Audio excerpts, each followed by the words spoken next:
Government and Barrick Gold Corporation sign new agreements. Floods close the Mpanda-Tabora Road.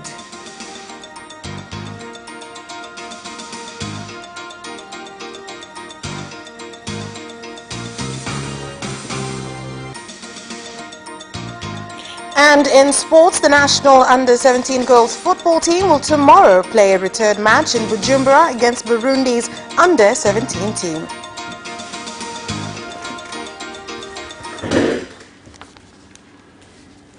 Good evening. This is Capital News at 9:30. I am Vanessa Victor. Let's get things started with the national news. The government has signed agreement with Barrick Gold Corporation, ending 3 years of talks on differences on previous agreements on the mineral business and share ownership. Speaking at the occasion at State House in Dar es Salaam, President Dr. John Magufuli said that Tanzania has opened a new page with Barrick Gold, who will work in a joint venture with the new company Twiga Corporation so that both sides can benefit from the venture. Also present at the occasion was Vice President Samia Suluhu Hassan, Prime Minister Kassim Majaliwa, and the Minister of Foreign Affairs and East African Cooperation, Professor Palamagamba Kabudi.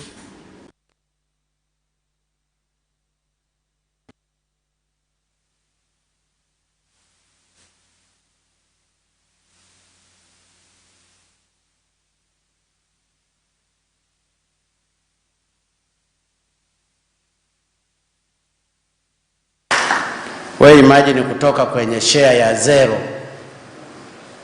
mpaka ukapata 16%, lakini pia faida itakayokuwa inapatikana ni 50-50. Ni ushindi mkubwa kwa maendeleo, lakini ni ushindi mkubwa kwa pande zote mbili, kwa upande wa Barrick na kwa upande wa serikali ya Tanzania. Kwa hiyo huu ni ushindi mkubwa na mimi namshukuru sana Mungu.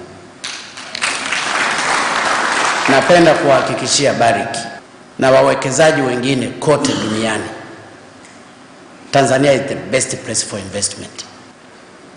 You know, I always say, us as miners, when we come to our host country and we start mining, we have a very big responsibility.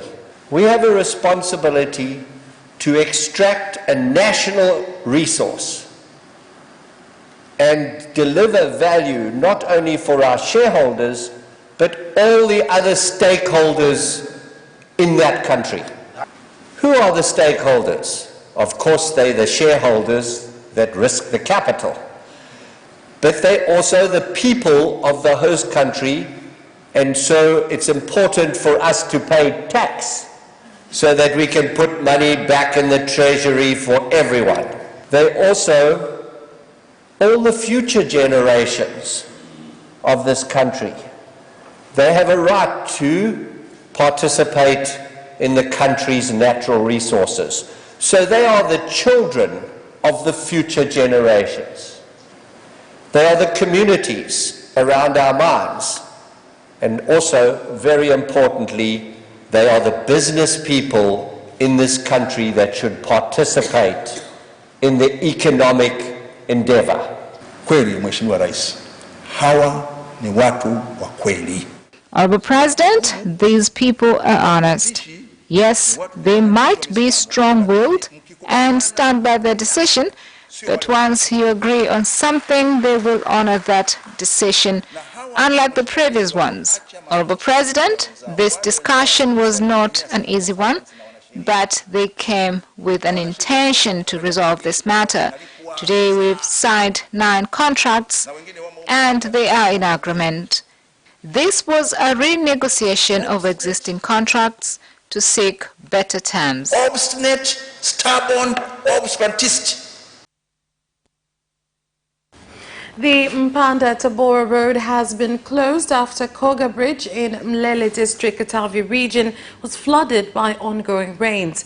This has caused motorists to go through Vinza in Kigoma region, a distance of 155 kilometers from Mpanda to Tabora. The announcement to close the road was made by Mpanda District Commissioner Lillian Matinga. Msitoe wasiwasi, tutatumia njia ndefu ya kupita Uvinza. We will use an alternative route to Tabora, but we will also use the train. Jana ilikuwa zaidi ya hapa. Kwa hiyo leo kuna unafuu kidogo. For those who may not know, the water volume in this river is not as a result of the rain falling in Katavi and Rukwa. Rather, the water comes from different areas, including Singida. Ya Singida. More than 36,000 acres of maize crops planted by small farmers at villages in Iringa region have been attacked by armyworms.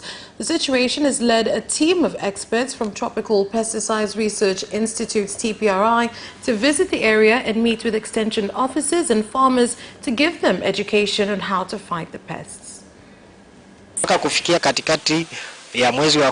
By mid-January, 36,000 hectares of maize had been destroyed.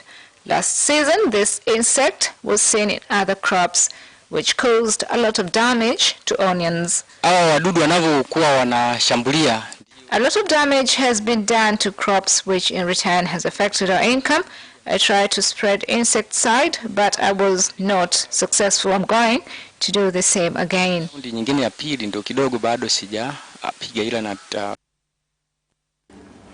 Tanzania Communication Regulatory Authority (TCRA) has shut down more than 900,000 SIM cards which have not been registered by the biometric system in the first phase of the exercise. Speaking in Dar es Salaam, the head of Public Communication TCRA, Frederick Ntobi, said that in the second phase of the exercise, which started on January 22nd, they expect to shut down more than 3 million unregistered SIM cards, and in the final phase, more than 15 million unregistered SIM cards are expected to be affected by the exercise. We hope by next Sunday we will have an evaluation on the disconnection exercise. This is done in every phase. Another phase is coming up for 15,980,136. This is for mobile numbers with unknown status. There are less people coming to register. This is because a lot of Tanzanians like to be pushed to do anything. Those coming now are those coming up now are the ones with disconnected lines. Ukiangalia wiki ile iliyoisha na wiki hii, yani wale watu wote unashangaa wameenda wapi. The 13th witness in the case facing 9 top leaders of opposition party Chadema, Lumola Kahumbi, has told Kisutu Residence Magistrate Court in Dar es Salaam that he had heard officers at Oyster Bay Police Station say that police officers from Depot had shot bullets wildly and killed a person. Kahumbi, a resident of Mbezi Kimara, also told the court that they were surprised when they were arrested by the police at Kinondoni studio area, and that when he was taken to Oyster Bay Police Station, police officers took 12,000 shillings from him and left him with 200 shillings. In another development, Kisutu Resident Magistrate Court has issued 6-month jail sentences to 22 Tanzanians who have been deported from South Africa due to various reasons, including entering the country illegally. And the Inspector General of Police, Commander Simon Siro, has said that the police force is committed to ensuring security of the country and its people, and has directed the heads of all units to ensure they implement the force's action plan, particularly in fighting corruption. This directive was given in Dar es Salaam on his behalf by the Commissioner of Operation and Training, Liberatus Sabas, during the passing out of police officers who have completed training at Police College in Kilwa.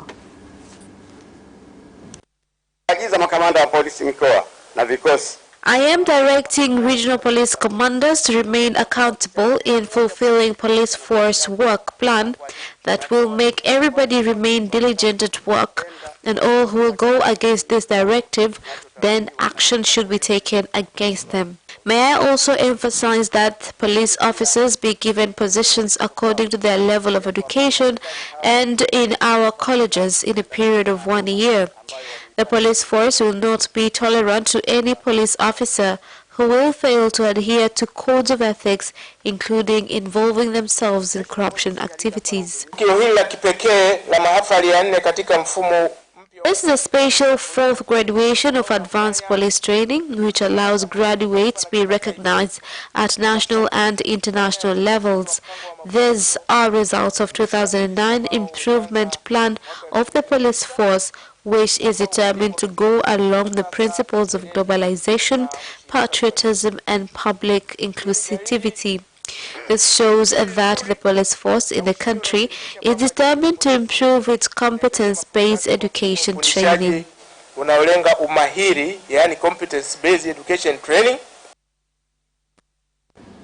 Tanzania Roads Agency TANROADS in Tanga region has said that flooding on bridges along the Handeni-Turiani Road has been caused by cutting of trees which are thrown into rivers and get stuck under bridges. This was revealed during a tour by Handeni District Security Committee at a flooded bridge.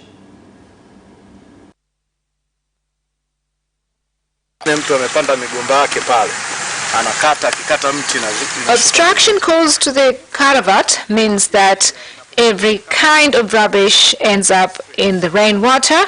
This is a big challenge in a lot of areas. Everyone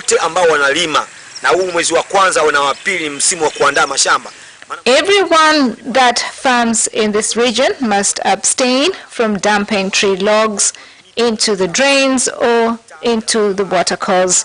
In 3 days, let us do what we can so that this road can be made passable again.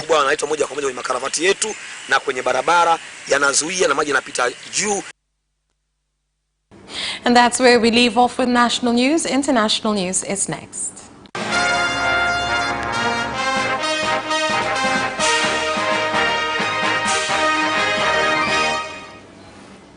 And in international news, the United Nations Food and Agricultural Organization has said $70 million is needed to fight the desert locust invasion in the East African region. FAO says that this is the worst locust invasion in 25 years. The locusts in Kenya have invaded 10 counties. As late as 2 days ago, one swarm came to Kitui. And to show you how serious we are on this one, we deployed an aircraft the next day. I'm happy with the team we have on the ground. They are giving our pilots very good coordinates. And once the pilot has been given the coordinates, he just goes there and releases the pesticide and sprays on the target. We were able to control a swarm in Kitui. We sprayed it once in the morning and then the next day, and it's gone now. We are doing that similarly in other counties, Samburu, Laikipia, Turkana, Baringo. I think we are doing that today. And Wajir, all those countries which are frontline counties, the aircrafts are doing that.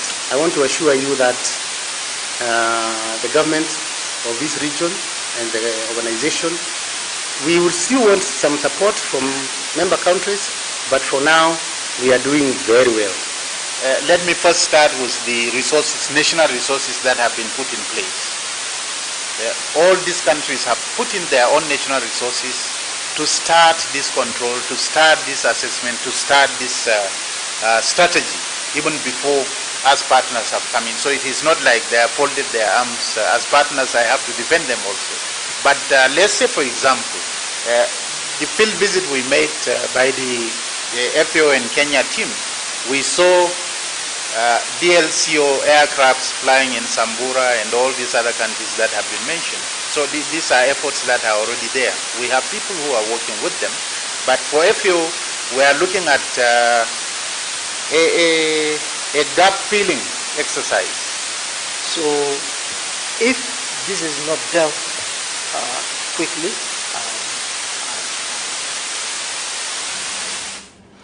Meanwhile, the government of Uganda, through the Prime Minister's office, has called an emergency meeting with the Ministers of Agriculture, Finance, Security and Disasters to discuss on how to address the problem of desert locust invasion from neighboring Kenya.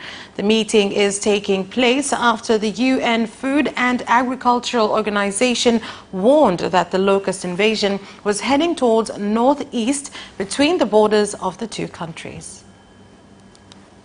We are delighted because we fought for this for many years. A lot of people died for the struggle.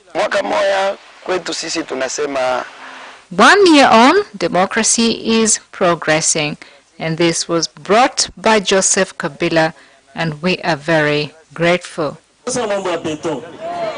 It is 1 year on, a lot has been done, and there is still more to come. And citizens of the Democratic Republic of Congo today are marking the first year since the country got a new president from the opposition, Felix Tshisekedi, with many saying 24th January is a historic day in the country.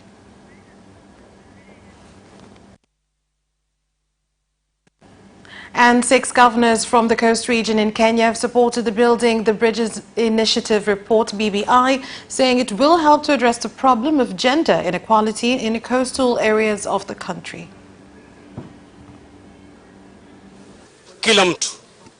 Everyone has the freedom to come here, and coming here should not disrupt the topic which brought us here. Tuzungumze huru. We should speak freely on the issues that affect us and the ways we want to see them taken politically going forward. As we build bridges of brotherhood, wakati tunapoendelea kujenga daraja ya undugu miongoni mwa watu wetu ili kuunda msingi dhabiti wa uzalendo, lengo kuu la jopo la maridhiano ni kutatua changamoto both historical and emerging national challenges. That's all for international news. We'll be back with business news after this break.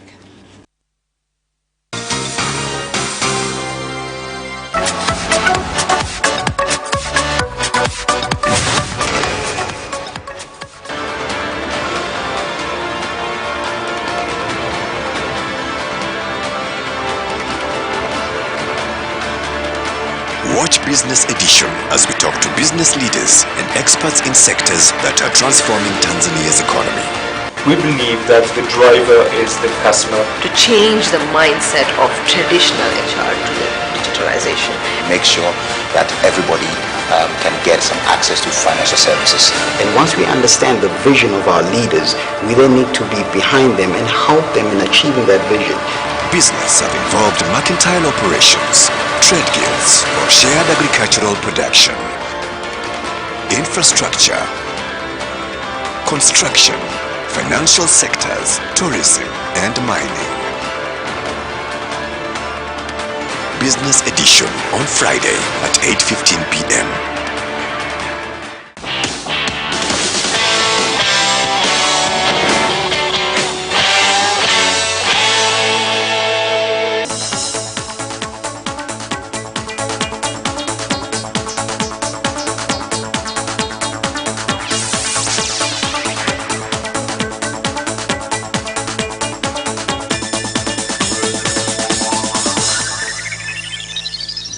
And in business news,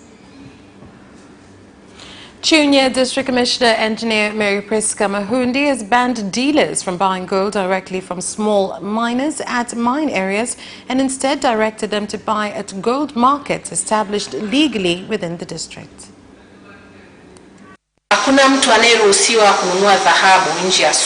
No one is allowed to purchase gold outside the market, and this should be ensured by village leaders as well as the market leadership.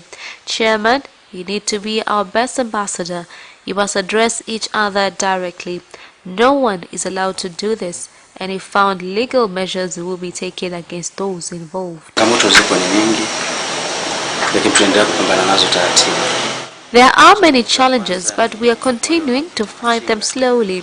Firstly, it is not easy for the sellers to come and sell to us here because they have been loaned by dealers so that they could go to other places. We are also very few, something which makes it difficult for us to pay for security.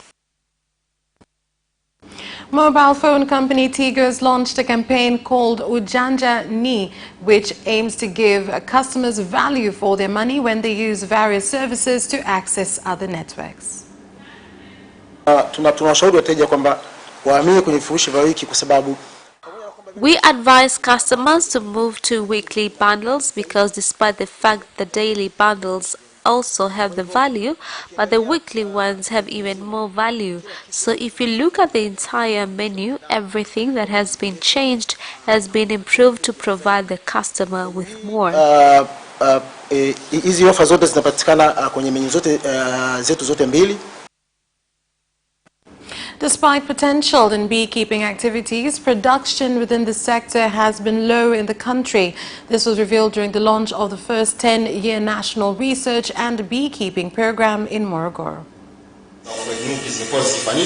Research on bees has been conducted and has been overseen by TAWIRI. Unfortunately, when the research was being conducted, we had not prepared a proper plan to act on the research. Thus, we have collaborated with the ministry to see on how this plan can be made.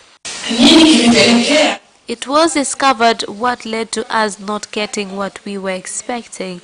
It was seen that there was lack of bees, and elders advised that there will be insufficient production of sunflower oil and maize due to this. That's where we leave off with business news. We'll be back with sports after this very short break.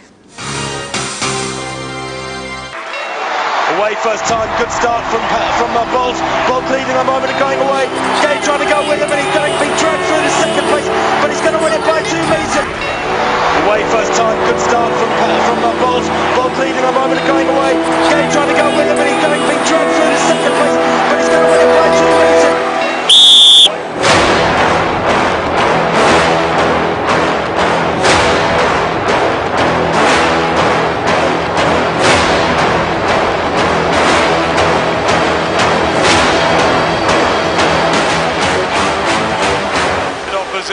Joaquinho, he did lose to Lend.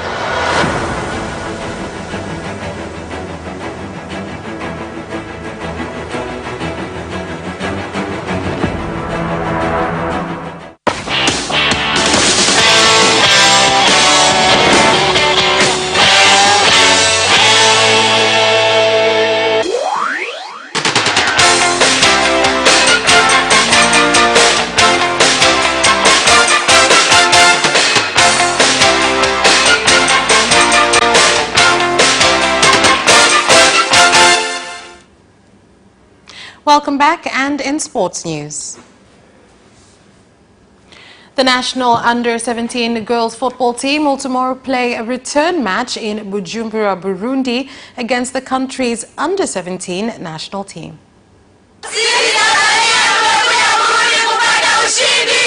Tunachotegemea safari hii ni kupata ushindi zaidi ya ule ambao tumepata Dar es Salaam. Our hope is to win more than what we earned in Dar es Salaam, because we started getting the winning opportunities in this land. Then perhaps there are more better results ahead. The team has been well prepared by the coaches. The preparations went well. Just a quick reminder, in our first match we won 5-1. This time we have new approaches where we must have the first goal away as well as secure the amount of goals we got in Dar es Salaam. Preparations for the Universal Boxing Organization UBO World Championship fight between Tanzanian Salim Mtango and Thailand's Surya Tatakun have been completed by 80% after the bout's promoter handed over payments to the participating boxers, who will square off on January the 31st at Mkwawani grounds in Tanga region. Bondia kutoka Thailand. I can confirm that a fighter from Thailand has already been paid for the game, where he will be coming to Dar es Salaam by 29th of this month. However, preparations are still ongoing in Tanga region at Mkwakwani grounds. On the match day, there shall be 6 fights. Tisa, bila shaka. Manchester United manager Ole Gunnar Solskjaer says there is no quick fix to improve his squad. Here is more to this story. Pressure is mounting on Solskjaer to make January signs after Wednesday 2-0 home defeat by Burnley. It was a second straight Premier League loss, with Solskjaer stating, "We've had one proper transfer window and we are trying to do something now," said Solskjaer, who took over initially on an interim basis in December 2018. During the summer transfer window, United spent over £130 million on defenders, bringing in Harry Maguire from Leicester City and Aaron Wan-Bissaka from Crystal Palace, and also signed winger Daniel James from Swansea City. Solskjaer referenced the squad building at Liverpool since Jurgen Klopp took charge in October 2015, with the Reds now 16 points clear at the top of the Premier League and the reigning European Championship. Serena Williams says she made far too many errors to be a professional athlete as she was knocked out in the Australian Open third round. The 38-year-old American lost 6-4, 6-7, 2-7, 7-5 to China's 27th seed Wang Qing. The defeat means Williams' quest for a 24th Grand Slam singles title goes on. "I can't play like that. I literally can't do that again. That's unprofessional," Williams said. The 20-time champion in Melbourne bet 28-year-old Wang in just 44 minutes at the US Open in September, when the Chinese player won only one game and 15 points. Jose Ramirez WBC and WBO light welterweight title defense against Ukrainian Viktor Postol has been postponed because of the coronavirus outbreak in China. Here is more. The bout was set to take place in Haikou on 1st February, with speculation the winner would take on Britain's Josh Taylor in a unification fight. The virus has killed 18 people in China. "We hope the situation is brought under control soon," promoter Bob Arum said. And that sports item ends our news bulletin. On behalf of everyone who worked to prepare this bulletin for you, my name is Vanessa Victor. Thank you for watching. Have a good night and good weekend.